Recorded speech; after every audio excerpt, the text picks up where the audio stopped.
Hello and welcome to the Unleash podcast brought to you by Embrace the Power. Unleash your potential, make your impact. I'm your host, Amy Lee Miller.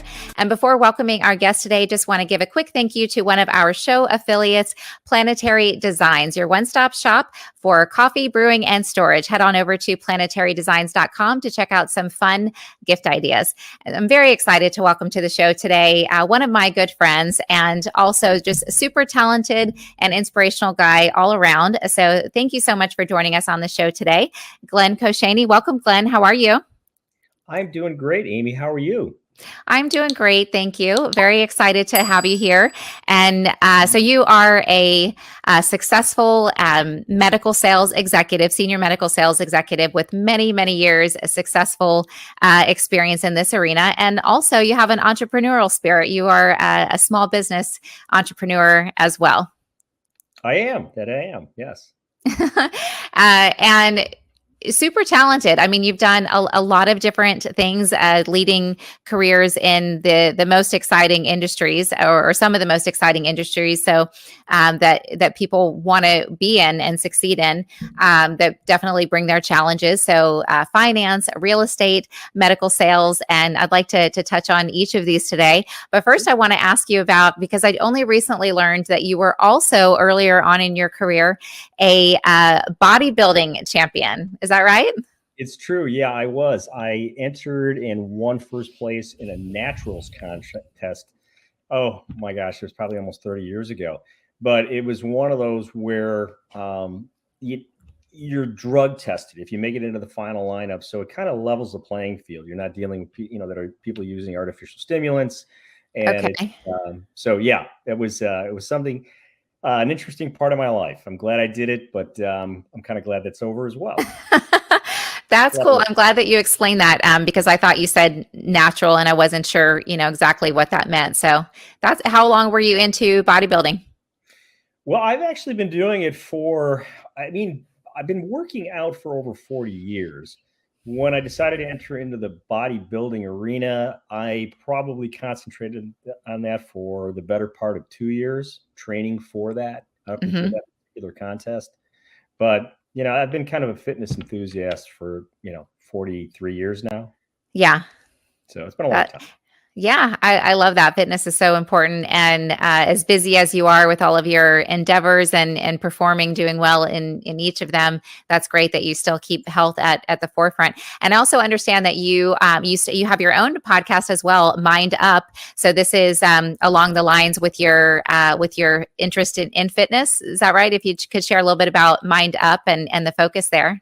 Yeah, well, thanks. It's funny because now, I'm sitting on the other end. Usually I'm sitting where you're at asking the right. questions. So, have a nice change of pace. But yeah, so Mind Up, I recently ventured into the podcast arena, and I've switched my focus now to health and lifestyle. So it was intentional. It's pretty broad. I mean, lifestyle can be a lot of different things, but I like to concentrate on health, nutrition, diet, and then lifestyle along with that. I've got everything from people that are dealing with addictions and, people that are looking to, maybe launch new supplements, whether it's, vitamin supplements or it's nutritional supplements for people that are aging or people that are ill and trying to recover from different illnesses.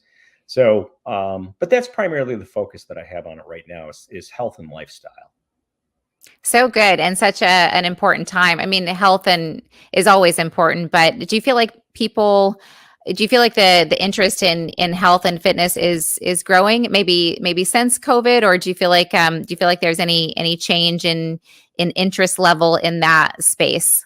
I think the interest level has gone up remarkably since COVID. And I think because COVID was a time where people were locked down, and it really was a time of reflection for a lot of people, looking at quality of life, they were able to actually internally reflect on, what am I doing with my life and where are things going? So when things kind of got back to normal, people that sat around, I think maybe had an opportunity to find out more, for lack of a better way of saying it, more what was wrong with their lives.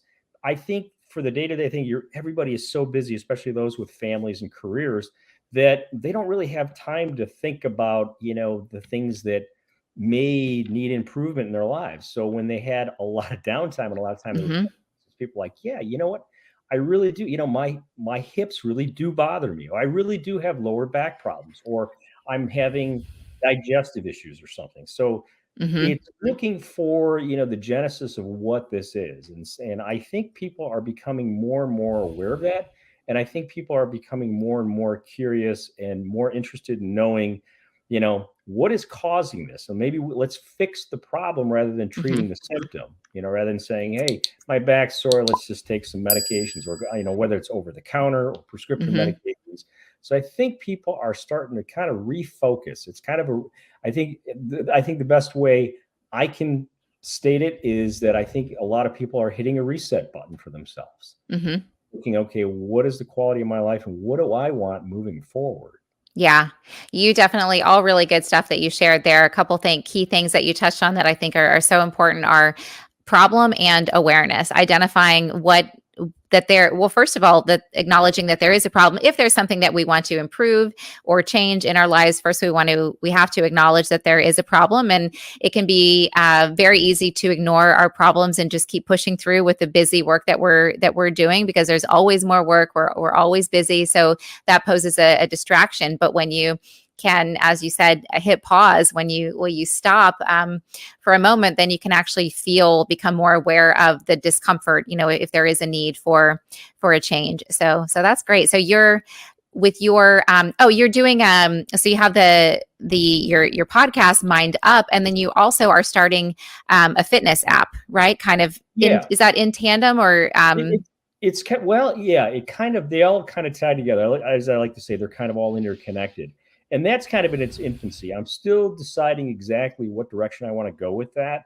But I think this is geared more towards people that are aging. mm-hmm. And, it may look at different levels of fitness and incorporate a lot of different types of styles of exercise, whether it's yoga and Pilates, whether it's CrossFit or Fit Body or any one of those things. But it also takes into account nutrition, and it would also take into account meditation as well. Mm-hmm. So I think of all those things, kind of the mind, body, spirit thing working together. And a big focus of that, at least what I'm thinking right now, is nutrition. Because if you look at someone who's aging and looks at someone who is not, and you might look and say, all right, well, this one has 45 grams of protein. If an 18-year-old kid takes that versus a 60-year-old person, the uptake and the bioavailability of that protein is going to be a lot different for the 18-year-old kid than it is the older person. So Mm-hmm. focus might be on, all right, what are foods that are more ideal, if you will, for someone who's aging as opposed to someone who's younger and, is a lot more resilient and basically eat anything that they get their hands on, Mm-hmm. they're going to get some kind of a benefit from it. So those are some of the focuses that I'm looking at this point in time. Again, it's all kind of, it's in a state of evolution at this point. And, the hope is that, that I'll be able to launch something sometime this fall. That sounds really awesome. You said uptake and bioavailability. So I just want to dig a little bit deeper there, because this is something that I'm really into, health and fitness, but of course I'm focused more on, my own health and fitness. So as we age and our body changes, when you reference uptake and bioavailability, are you saying that as we get older, we may not be able to absorb properly all of the nutrients that would be more available to somebody younger who is getting the benefit from what they're eating? And so you need to adjust your diet. Is that what that means? Or yeah, I think it does. I mean, I'm not a medical person. I'm not a doctor. But I think it's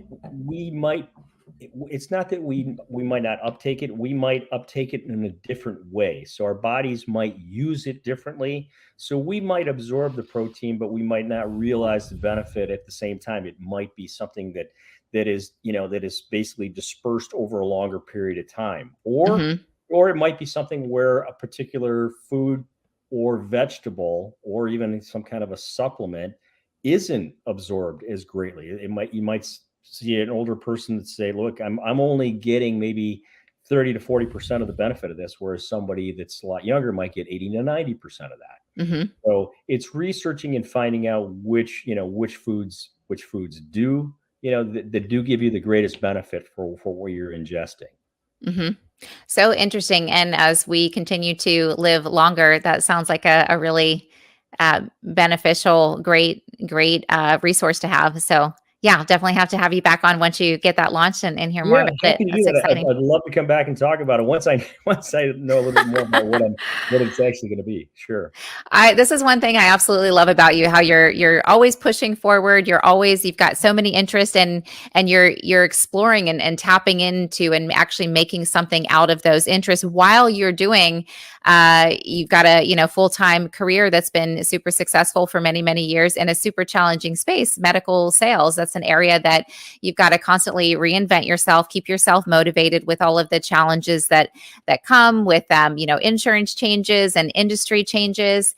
How do you continue to reinvent yourself, stay focused and driven in your main role while allowing yourself to get curious, and not only get curious, but also then, tap into what interests you? Because I think a lot of people don't. We might have this curiosity that sparks our interest as something that we've been thinking about that we want to do, but then we stop there because maybe we get to well, what if I don't have enough time, or what if this happens?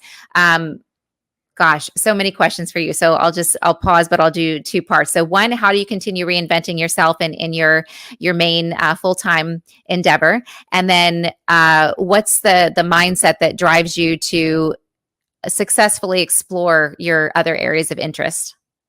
Well, I think the first part of your question, to answer that, is focusing in on, the things that are workable, or changing the things that are changeable. Because there's so many things, in life, there's a lot of things that we can control for, but like, especially in the medical sales environment, especially when it comes to healthcare and it comes to healthcare institutions, whether it's hospitals, health systems, or whether it's insurance payers, they're constantly changing. And those are changes that come about that there's nothing you can do about it.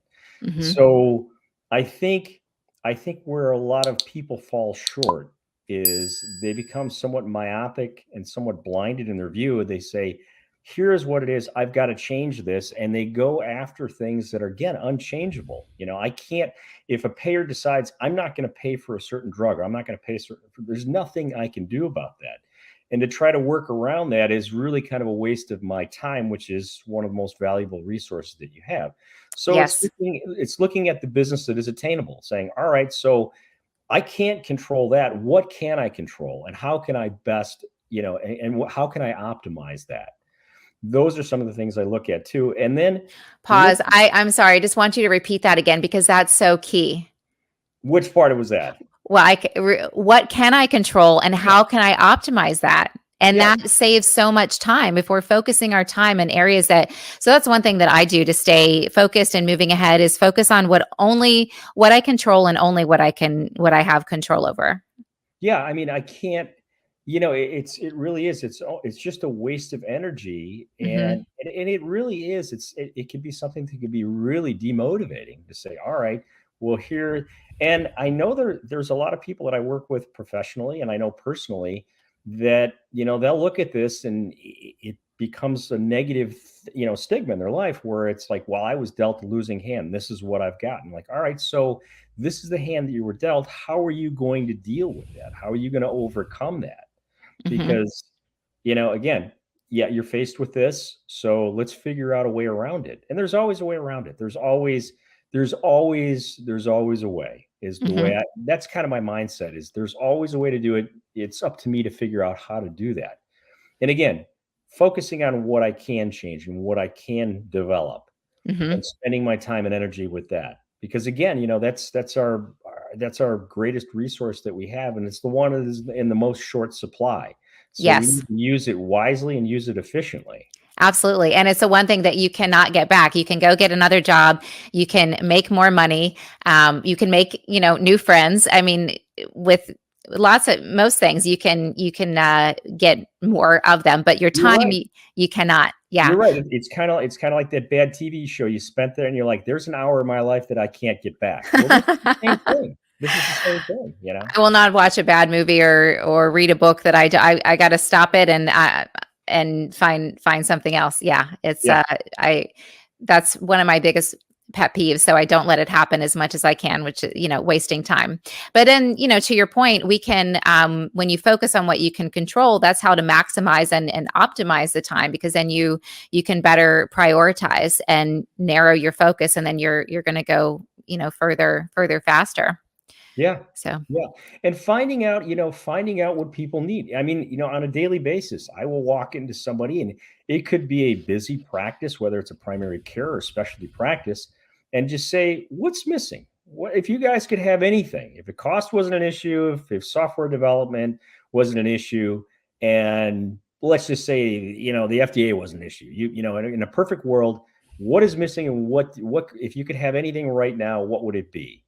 And get them to open up, and there's wow. a lot of things that they'll speak of, and they're like, okay, well, there's nothing I can do about that. But every once in a while, so somebody will come up with something like, okay, you know what, let me see if I can find that, or if I can help you through that. Is it something you would be interested in pursuing? And invariably the answer is usually yes. Yeah, if you can Mhm. find that, or you can figure that out, yeah, I'm all ears. That is amazing. What a great perspective. Just such a kind of almost innocent, open, very curious question that's so easy that, I mean, I never thought of that as a sales rep. I might Yeah, write that down. Not that I'm in sales anymore, but we all sort of sure. kind of are, always. So yeah, that's really good. Absolutely. So, super solid, successful medical sales career. Continue reinventing yourself with your positive attitude, creative mindset. You started your career earlier on in real estate, and you thought that that was your direction that you were going to go, if I'm understanding correctly. And you had a pretty significant upset. If you Yeah. wouldn't mind sharing a little bit about that, how you came back from it, I'd love to hear. Not at all. It's interesting because, 25 years ago, whenever I decided to get into real estate, it was more of a side hustle. It was sort of a thing like, hey, I'm going to try to develop this sort of a thing. Maybe it'll build something years down the road for retirement. And I've always been pretty handy. I grew up in a house. We were never part of any kind of a trade, electrician, plumber, or anything else. But my dad was a do-it-yourselfer, and he really struggled with hiring to get anything fixed. If it broke, we fixed it. And so having that general skill set, Great skill. yeah, it was great. So, the first couple things when I was young, I bought a house, moved into it, renovated it, sold it, made some money, moved on to another one. And then I thought, well, maybe I'll invest in some, real estate in residential rentals to start out. So that's what I did. And I started acquiring a bunch of properties. And at one point in time, I was up to over 30 properties. And Wow. and then I Oh my and then I goodness. took a big leap, and then I went into some large commercial ventures as well. And then the real estate crisis hit. Mm, So, and along with that, a lot of people lost jobs. So what was happening is that credit lines were drying up. As far as rents, the vacancy rate was off the chart. You couldn't even give the stuff away because a lot of the younger tenants, the people that I would have, some of them were either moving back in with their parents because they lost their jobs, or they were moving back home to help their parents because their parents lost their jobs. And they were wow. moving back in to say, I need to help out, and I need to help them with, make their mortgage payment and just pay their bills. And the same thing happened in commercial real estate too. Out of, maybe, 12 to 15 places, you were lucky to keep one occupied. So that was just an enormous loss that I suffered from that. And that was hard to recover from, and That sounds, yes, enormous and hard to recover from. yeah, Yeah. yeah, it really was. I mean, it was a huge financial setback, to say the least. And what took you through that? How did you get through that? Was there a dominant mindset or practice, or maybe was it more of controlling what you have control over? What carried you through that? I think what really carried me through that, because right before, right before these things were collapsing, I had decided to venture into mergers and acquisitions. So, the timing, it was almost like the perfect storm. So I was just getting into the mergers and acquisitions thing. And my eyes were really opened wide, because I was dealing with a lot of finance too. And I ended up doing a lot of forensic accounting. So I was dealing with high net worth individuals. I was dealing with finance companies, whether it was private equity, commercial or independent lenders, along with angel investors. And I got to know a lot of these people that were very successful, and a lot of the things that they had in common for the people that were really successful is they all had failures, and I mean monumental failures. In fact, you and I might have talked about this at one point in time. There was a couple angel investors that I was dealing with. I was bringing clients to over on the West Coast, and their criteria is, look, you know what, if you're going to bring us somebody, to finance an idea or finance a company, whatever it's going to be, we don't even want to look at these people unless they've been wiped out, not only once, but sometimes twice. One of the guys just said, look, I want to make sure someone was completely wiped out. I mean, lost everything, their house, their car, their family, and everything else. Oh my goodness. Came back, and it happened again. But they want to see that grit and that resilience. They want to see that somebody made it through that. And I think that's really what helped define me, I should say, what it helped me through this, because that always stuck in the back of my mind. So when everything happened to me, I thought, well, I got a choice. I mean, I could let this be the defining moment and let the years go by, hide under my desk, and say, that's all I'm doing is feeling sorry for myself, that I've been a victim. And I've known people like this. And, as the years go on, their stories become greater and grander, and they embellish on that stuff. Or you could be like a lot of these other successful people that I dealt with and said, all right, so you had a bad turn in life, figure it out, learn from it, and move forward. And Absolutely. So Yep. been my mindset ever since. And I think it's served me well. I love that. Resilience, perseverance, learning from our, either we could call them mistakes, we could call them failures, but either way, it's not achieving the desired outcome. However, if I could say one thing, so there was one guy that I dealt with, a very successful guy, middle-aged guy, well into the double-digit millions as far as his personal net worth. And I remember one time I said, boy, you've really been a success. I mean, you're really, a true, an icon here in the business that you're in, and really, the kind of the definition of success. And he said, no. He said, I've been a monumental failure. He goes, I just got it right a couple of times. And wow. I love that. That's so good. He goes, that's the reason people kept going, why do you keep coming back to this? You keep failing. Why do you keep? Because he goes, you know what? Because I only need to get it right once. Yeah. I only need to get it right once. And he did it. And so he corrected me right away and said, no. He said, actually, if you look at the history of my life, he goes, I've been a monumental failure. Oh my goodness. Now that, I'm reaping the benefits of everything that I learned from all the failures that I finally learned and figured out how to do it right. Yeah. And that's what it takes. I am maybe unique or maybe not. I don't really believe in failures for this very reason. We're learning, we are getting the knowledge so that we have more to offer later, without all of those experiences. And like you said, building grit to, as long as you keep going, you're not going to fail. I mean, if you stop, although it is important, I have learned multiple times, very important lesson, to pay attention to when the direction that you're going no longer feels like the right direction. Because then if you, that's when perseverance, I believe that, our great qualities such as perseverance can hold us back sometimes to the same degree that they can move us forward. So that would be, perseverance. If you're going in the direction that's not meant for you, pay attention to how are you feeling? Are you liking this? Are you not liking this? Yeah. And as you go through life, especially when you're recovering from failure, there's a lot of things that factor into it. One thing for me is, I've got 3 kids.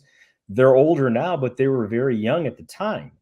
And my thought was, these kids need to see hope. They'll get past the fact that, their dad failed at one thing or another thing, but they'll be able to look back at it and say, you know what, he figured it out. He dusted himself off, Mm-hmm.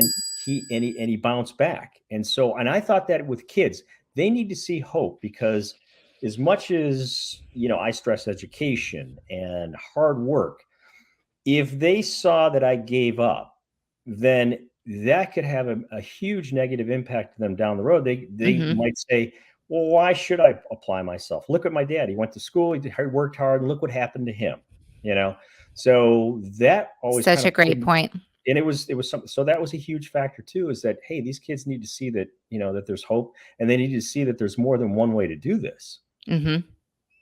Absolutely. Yeah, that's so good. So that's part of what was going through your mind at that time. Part of what when you were feeling like you failed, part of what kept you going was so that your kids could have a positive example and You know, see hope. Absolutely. And, and I'm human just like everybody else. I mean, did it go through my head that I want to give up? Yeah, it sure did. I'd be lying if I said otherwise. And I would also say there were weeks where I would pull into my driveway and drive past my mailbox and not even look inside of it, because I knew there was nothing good inside that mailbox. There's going to be collection notices. There's going to be, who knows what's going to be in there, but it's not going to be anything good. So, I mean, Mm-hmm. sometimes, a neighbor would say, hey, I thought you were out of town. I saw your mailbox was, the flap was open, and I'm like, you know what? Just leave it. I'll get it when I'm ready. And that's the truth. That's the truth. I would Nice. drive in and I would just like look at it and like, you know what? I'm having a decent day. I don't need to look in that mailbox because I know there's nothing good in there. That is so good. You mentioned having a decent day. What are some? I'm curious if you have a routine or some positive things that you do to keep yourself in that positive, right mindset at the start of your day. I do, and I appreciate you asking, because as I've mentioned early on, I'm really into fitness and stuff.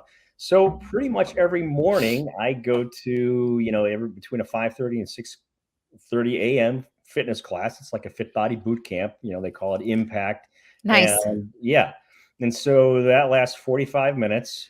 And that is typically how I start my day. It's funny because you mentioned early on also, say, well, it's great that you find the time to do that.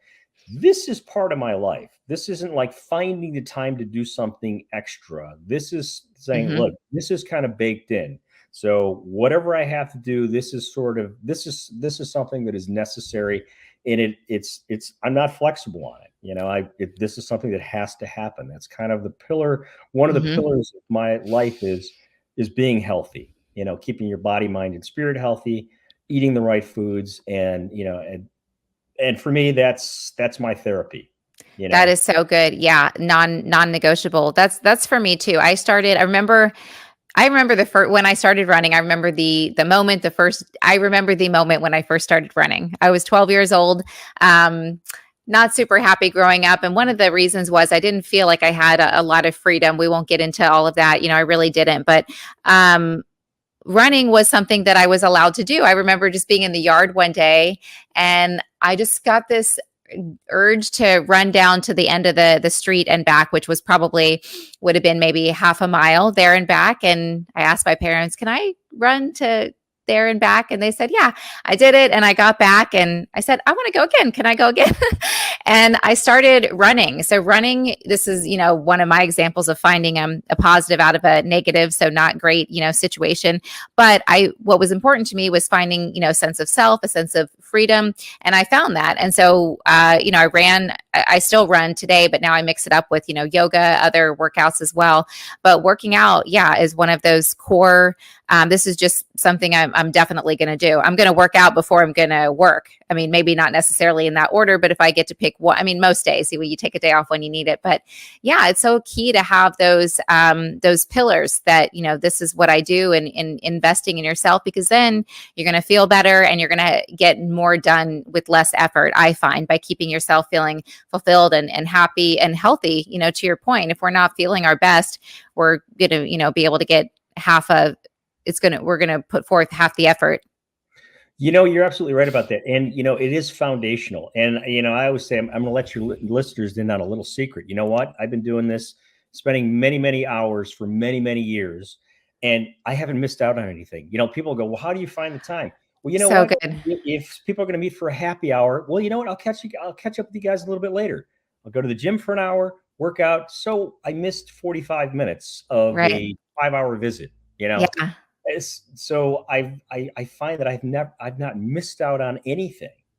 If you manage your time well, there's time for this. Trust me. If I can make time for it, anybody can make time for this. Absolutely. That is such a great secret, a really great tip for people who are not finding the time to work out. The more you investing in yourself is the best thing that you can do. I started that process at a very young age, self-development, reading books, exercising, figuring out what foods worked for my body, because I struggled with total body inflammation. At one point, I was 35 pounds heavier than I am right now. So it's just all about getting curious and learning and paying attention to what feels good for your body, what doesn't feel good for your body. And just anytime in investing in yourself is time well spent. And yeah, you don't miss out on anything, and you're going to feel better. So you're going to be that much more yourself and bring that much more energy into your other experiences. And you're going to attract more with ease and with less effort. So yeah, definitely not missing out by working out for sure.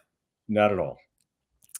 It has been so awesome having you, Glenn. You brought up some great points and just different perspectives. Still, always super positive. But I love speaking with people and hearing positive energy, different stories, and told in different ways because we absorb different things in different ways. I'm not saying that the best, but am I making sense?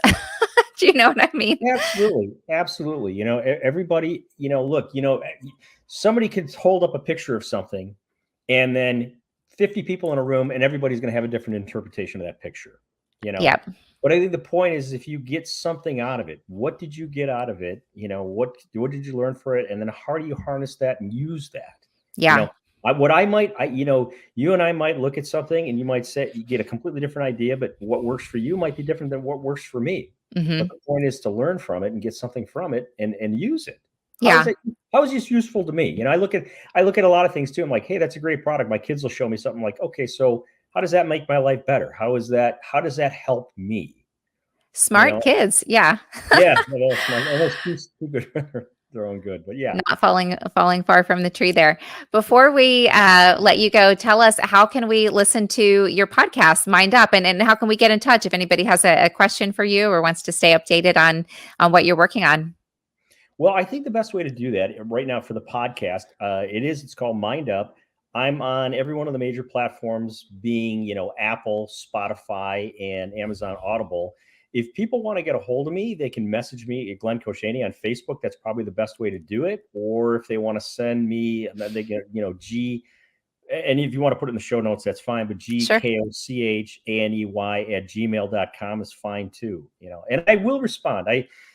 When people do reach out, I do make an effort to get back to people in a timely manner. It's not just, throwing stuff out there. I'm genuinely interested in the questions that people have and happy to answer them. So nice. And just like I shared before, engaging with you is always a treat. I always come away from our conversations energized and inspired. So thank you so much for being here. And hopefully our viewers can got some great takeaways from what you shared today. So thank you so much, Glenn. Appreciate you being here. Thank you, Amy. It was such a pleasure. And thanks so much for having me. I do appreciate it. Absolutely. Absolutely. And thank you so much to our viewers. Really appreciate you guys tuning in.